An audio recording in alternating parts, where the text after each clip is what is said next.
AITA for walking out after my wife made Christmas dinner a joke at my expense. The Christmas dinner started like all the previous ones. My in-laws' house in Newton, Massachusetts, was decorated with lights.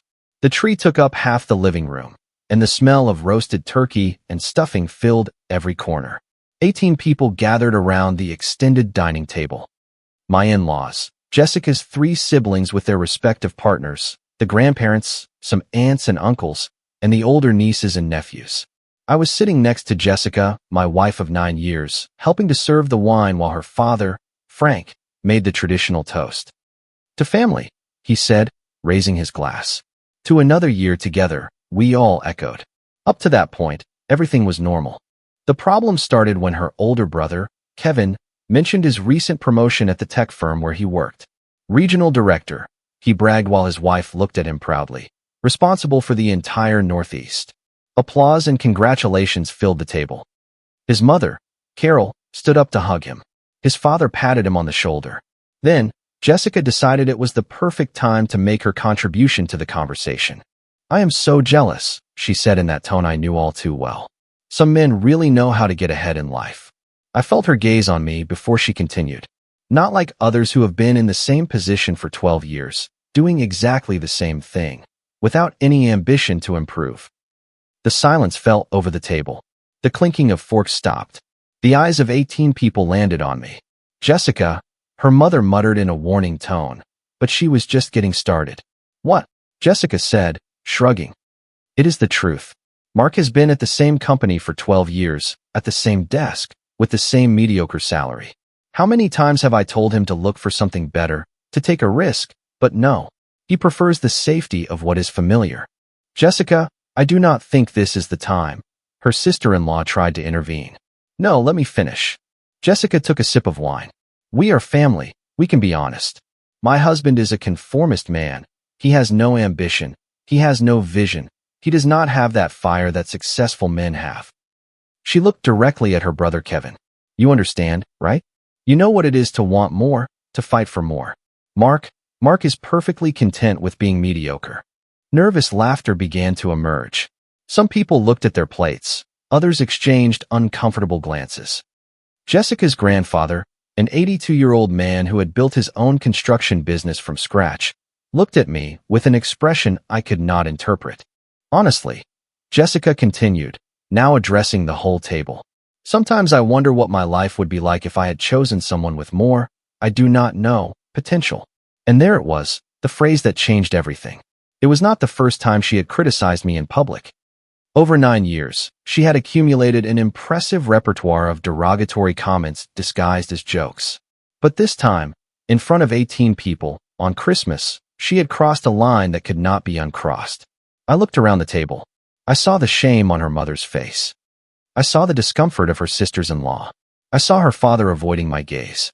And I saw Jessica, smiling, satisfied with herself, waiting for my reaction. She expected me to defend myself, to argue, to give her material for another scene where she could play the victim of the sensitive husband who cannot take a joke. Instead of that, I did something different. I smiled, wiped my mouth with my napkin, folded it carefully, and placed it next to my plate. "You are right," I said in a completely calm voice. 12 years in the same place, without spectacular promotions, without dramatic risks, totally mediocre. Jessica blinked, confused by my tone. I got up from my chair, buttoned my jacket, and looked for my keys in my pocket. "What are you doing?" she asked. What I should have done a long time ago. I leaned toward the table and took my glass of wine, taking one last sip, looking for better opportunities. "Mark, do not be dramatic. I was just joking." I did not look her directly in the eyes. "You were not joking. You were saying exactly what you think, what you have thought for years. And I finally understand." I turned to my in-laws. "Frank, Carol, thank you for dinner. I am sorry to interrupt the evening." I walked toward the door while feeling the stares of 18 people pinned to my back. "Mark," Jessica yelled, "come back here. You are making a fool of yourself." I stopped at the door and turned around one last time. "You are the one who made a fool of yourself, Jessica, in front of your entire family. I am simply taking note." I walked out, closed the door behind me, and walked to my car in the silence of Christmas night. I did not go back to that house. Never again. 18 people and no one, absolutely no one, had the courage to say, "Enough, Jessica." Her mom saw it. Her dad saw it. The siblings, the aunts and uncles, everyone. But it was easier to look at their plates than to defend me. You know what? That hurts more than her words, that everyone knows it is wrong and no one does anything. My name is Mark Sullivan. I am 41 years old, and I work as a senior accountant at a manufacturing company in Waltham. It is not the most glamorous job in the world, but it is stable, pays well, and has allowed me to build a comfortable life. I met Jessica 11 years ago at a mutual friend's wedding. She was an event coordinator at a hotel in Boston's Back Bay, extroverted, ambitious, full of plans. I was the quiet guy who preferred to listen to people talk, who enjoyed routine, who found satisfaction in the predictable. At first, our differences seemed to complement each other. She pushed me out of my comfort zone. I gave her stability when her projects did not work out. We got married after 2 years of dating in a small ceremony in the Berkshires. The first few years were good. We bought a condo in Brookline, decorated it together, and built a life that, for me at least, made sense. But something started to change around year 4. Jessica began comparing us to other couples. Her friends' husbands had better cars. The neighbors had just remodeled their kitchen. Her brother Kevin had bought a large house in Andover. Her cousin had moved to Miami with an entrepreneur, and I, with my stable job and my steady salary, started to seem insufficient to her. The comments started out subtle. "Do you not think you should ask for a raise?" Turned into, "It is incredible that you are still earning the same after so many years. You could look for something better," evolved into, "Any other man would have done something about it by now." I remember one specific conversation about 5 years ago. We were having dinner at home, and I told her I had turned down a job offer at another company. The position paid a bit more, but required constant travel and unpredictable hours. "You turned it down?" she said in disbelief, without consulting me. The lifestyle did not suit us. I would be traveling 3 weeks a month. Yes, it was more money, about $20,000 more a year, but I would never be home. She stayed quiet for a moment, then said something I never forgot. "Sometimes I wonder if you are simply afraid of success. Fear of success, as if choosing stability over chaos was a form of cowardice." Then came the public comparisons. At gatherings with her friends, she would introduce me as my husband the accountant, with a tone that made it clear that accountant was synonymous with boring. At family dinners, she found ways to mention the achievements of others while looking in my direction with that expression of, "See, that is how it is done." At parties, she would tell funny anecdotes about my resistance to change that always ended with laughter at my expense. Once, at her friend Sarah's birthday, Jessica told a story about how I had refused to go to a trendy new bistro because I preferred our usual Italian place. "That is my Mark," she said laughing. "The most predictable man in the world. You could set a watch by his decisions." Everyone laughed. I laughed too because what else could I do? Making a scene would only confirm that I was the killjoy she painted me to be. But inside, every comment left a mark. Every comparison eroded something I did not know I was losing, my self-respect. I endured it. I thought it was her way of expressing frustration, that eventually she would get over it, that marriage was about tolerating each other's imperfections. I also thought that maybe she was right. Maybe I was too conformist. Maybe I should take more risks. What I did not understand was that every comment was another brick in the wall separating us. And that Christmas night, the wall finally became too high to ignore. That night, I drove to a hotel near Logan Airport. I did not have an elaborate plan. I just knew I could not go back to that condo. Not after what had happened. At 11 at night, my phone started vibrating with text messages. "Where are you? Let us go. Mark, this is ridiculous. Come pick me up. My parents are asking what happened. What do I tell them? Answer me. Mark." I did not reply to any message. At midnight, the call started. 12 calls in an hour that I let go to voicemail. The voice messages progressed from indignation to confusion and, finally, to something resembling concern. "Mark, this is not funny. Answer the phone. Where are you? My brother had to bring me home. Why are you not here? I am starting to get scared. Please tell me you are okay." At 2 in the morning, I turned off the phone and stared at the hotel room ceiling. 9 years. 9 years of being the target of her frustrations, of her comparisons, of her dissatisfaction with the life we had built together. 9 years putting up with comments that made me feel small, insignificant, inadequate. And that night, in front of 18 people, I finally saw clearly what I had been ignoring. Jessica did not respect me. She probably never had. At 6 in the morning, I turned on the phone and sent a single message. I'm going to pick up my things tomorrow at 10. Please do not be there. Her reply came in seconds. What? Your things? What are you talking about? I did not answer. The day after Christmas, I arrived at the condo at exactly 10. As I expected, Jessica was sitting there on the sofa looking like she had not slept. We need to talk, she said before I could say anything. There is nothing to talk about. I walked toward the bedroom and pulled out a suitcase. Are you breaking up with me over a comment at a dinner? I stopped and looked at her. It is not one comment. It is 9 years of comments. 9 years of making me feel like I am not enough. 9 years of humiliating me in front of your friends, your family, anyone who was willing to listen. I did not do that, no. What? You did not do it? Do you want me to remind you of the time you told your cousin that I was too comfortable to take a risk? Or when you told your friends that you regretted not waiting for someone more ambitious? Her face went pale. How do you know? Because your cousin told me, and your friend Sarah felt so bad that she sent me a message apologizing for laughing. Jessica got up from the sofa. I was venting. Women do that. It does not mean anything. It means everything. I opened the closet and started taking out clothes. It means that you have spent years building a narrative where I am the loser and you are the victim trapped with him.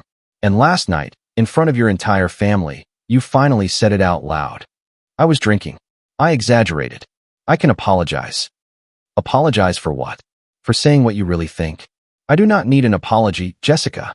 I need to not be married to someone who sees me as a failure. The following weeks were an exercise in endurance. Jessica tried everything to make me change my mind. Long messages explaining that it was not what it seemed. Tearful calls at 3 in the morning, surprise appearances at my office that I had to handle with the help of building security. Her mother, Carol, called me a week after the incident. Mark, please. Jessica is devastated. Can you not talk like adults? With all due respect, Carol, your daughter humiliated me in front of 18 people in your house, including you. Did anyone stop her? There was a long silence. I should have said something, she finally admitted. But it all happened so fast. It happened because it has been happening for years and no one ever said anything, including me. That was my mistake. Do you not think you are being too hard? I think I am being honest for the first time in 9 years. The call ended without a resolution, but I noticed something interesting. No one from Jessica's family defended what she had said. No one argued that she was right. They all focused on the fact that I was exaggerating my reaction, but none of them questioned that what she did was wrong. That confirmed what I already suspected. Everyone knew how she treated me. Everyone had seen it before. They simply chose not to say anything. I hired a lawyer the second week of January. I explained the situation to him. 9 years of marriage, no children, a condo in both our names valued at approximately $750,000, some joint investments of around $50,000, and a wife who had spent years systematically destroying my self-esteem. Do you have documentation of the treatment you describe? The lawyer asked. I have apology messages from people who witnessed her comments. I have testimonies from friends who told me what she said behind my back. And I have 9 years of emails and messages where the pattern is evident. The lawyer reviewed what I showed him for almost 40 minutes. This establishes a clear pattern of emotional cruelty. While Massachusetts is a no-fault state, this can definitely influence a judge's view on the equitable distribution of assets if this goes to trial. I do not care about the assets. I just want to end this cleanly. I understand your position, but I suggest you do not give up anything. You contributed significantly to those assets. For 9 years, your stable salary paid most of the mortgage. You deserve your share. How long can this take? If she cooperates, 3 to 6 months. If she decides to fight, it could drag on to a year or more. The divorce got complicated when Jessica refused to sign. I am not going to make anything easy for him, she told her lawyer. If he wants to leave, he is going to have to fight for every dollar. Her initial strategy was aggressive. She asked for the entire condo, arguing that she had maintained it for years. She demanded alimony despite having a well-paying job. She even tried to claim part of my personal 401k, the one I had accumulated before meeting her. My lawyer methodically dismantled every argument. Bank statements show that Mr. Sullivan paid 70% of the mortgage payments. Payroll records prove that your incomes were comparable during the marriage, eliminating any claim for alimony, and the retirement fund is clearly premarital property. What Jessica did not calculate was that I had more patience than she did. For months of negotiations passed. Every time she asked for something unreasonable, I just waited. My lawyer explained to her that time was working in my favor. Every additional month increased the legal costs for both of us, and I had more resources to sustain a prolonged battle. Finally, in April, we reached an agreement. The condo was sold, and we divided the proceeds equally. The investments were split according to what each had contributed. There was no alimony for either of us. The day we signed the final papers at my lawyer's office, Jessica looked at me with a mix of anger and confusion. Are you really going to throw away 9 years over a Christmas dinner? I am not throwing away anything. I am acknowledging what was already broken. You could have talked to me. I talked to you hundreds of times. Every time you compared me to someone else, every time you downplayed my work, every time you made me feel insignificant, and every time you decided that my feelings did not matter as much as your need to express yourself. Jessica interrupted. That is not fair. What is not fair is spending 9 years with someone who sees you as less than you are, I replied. That is what is not fair. I signed the papers and walked out of the law office. I did not look back. It has been 14 months since that Christmas night. I now live in a small apartment in Boston's South End, in a 1940s brownstone with hardwood floors and huge windows. I pay $2,200 a month in rent, less than half of what it cost to maintain the condo I had with Jessica. It is more modest, yes, but it is completely mine. I decorated it how I wanted, with the colors I like, with the furniture I chose myself, without having to consult or negotiate every decision. My life is calmer. I am still at the same job. Yes, because it turns out that stability is not a weakness, it is a strength. My boss offered me a promotion 3 months ago, accounting supervisor with a 15% raise. I accepted it not because I needed to prove anything to anyone, but because I was ready for the next step. My savings grow every month. My 401k is in excellent shape. My financial stress is practically non-existent. I sleep better than I have in years. On weekends, I do things I did not allow myself to do before. I took an Italian cooking class in Cambridge. I started running along the Charles River on Sunday mornings. I even tried some new restaurants, the same ones Jessica criticized me for not wanting to visit. It turns out I do like new experiences. I just needed to live them without someone judging every reaction. Sometimes I think about what Jessica considered ambition. For her, it meant constant changes, dramatic risks, the relentless pursuit of more. For me, ambition means building something solid, something that lasts, something that does not depend on the validation of others.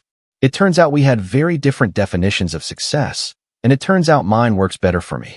I met someone 6 months ago.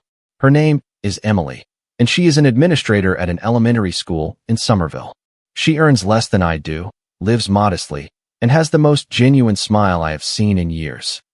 The first time I told her about my job, I waited for the comment, the sigh, the suggestion that I should look for something better. Instead, she said, 12 years in the same place. That speaks of loyalty and stability. It is hard to find that nowadays. I was speechless. What is wrong? She asked, seeing my expression. Nothing. It is just that I am not used to someone seeing that as a positive thing. Why would it not be? We live in a world where everyone wants to change jobs every 6 months. Someone who finds a place where they fit and stays. That is valuable. That night, for the first time in years, I felt that someone saw me exactly for who I was and liked what they saw. And Jessica? Through mutual friends, I found out what happened next. The divorce hit her harder than she expected. Apparently, she had calculated that I would come back after cooling off. When that did not happen, she had to face the reality of a life without the financial stability that my mediocre job provided. The condo we bought together sold for $750,000. Her half, $375,000, was enough for a down payment on a smaller apartment in Quincy, far from the area where she always wanted to live. The rest went to legal fees, new furniture, and the 3 months she spent figuring out how to reorganize her life. Her job at the hotel got complicated when the event industry suffered cuts after the pandemic. She was laid off 6 months after the divorce.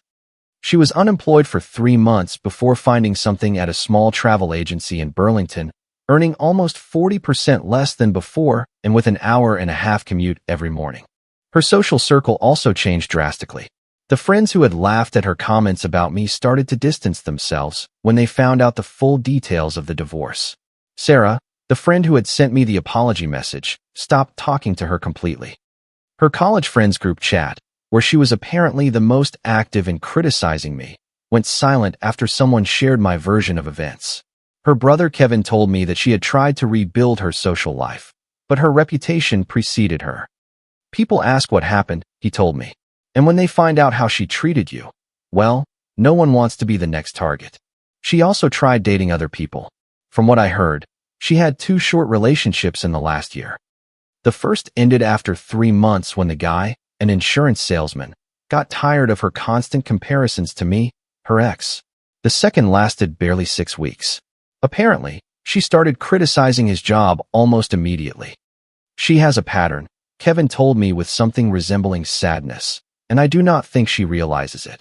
Her brother Kevin, the regional director she bragged so much about, contacted me a few months ago. I just wanted to apologize, he said, for that night, and for all the times I did not say anything when I should have. I appreciate that. Jessica, she is not doing well. I think she is finally understanding what she lost. I hope she finds what she is looking for. Honestly, I do too. I do not hold any grudges. I just hope she learns from this. There was a pause. She asks about you sometimes. She wants to know if you are okay, if there is someone new. Tell her I am better than ever, and that yes, there is someone new. Someone who appreciates exactly who I am. Last week, Emily and I went to dinner with my parents in Worcester. It was the first time I officially brought her to meet them. I was nervous, not because of what they might think of her, but because of what they might say about my previous marriage. My parents had witnessed years of Jessica's comments and had never said anything directly. The dinner was at our usual restaurant, the one my family has visited for decades. Emily ordered the baked scrod, and my mother immediately found common ground. They were her favorite dish too. During the conversation, my mother casually mentioned, "It is so good to see Mark so calm." With Jessica, he always seemed tense, like he was waiting for something. Emily looked at me and smiled. Tense. I do not know how to explain it, my mother said. It was like he was always on guard. He never completely relaxed, not even at home. Always waiting for the next comment, the next comparison. I realized she was right. For 9 years, I had lived permanently on guard, waiting for the next criticism disguised as a joke. I had normalized the tension to the point of not recognizing it. I thought that was what marriage was, that this was how adult relationships worked. He does not have to wait for anything anymore, Emily said, taking my hand. He just has to be himself.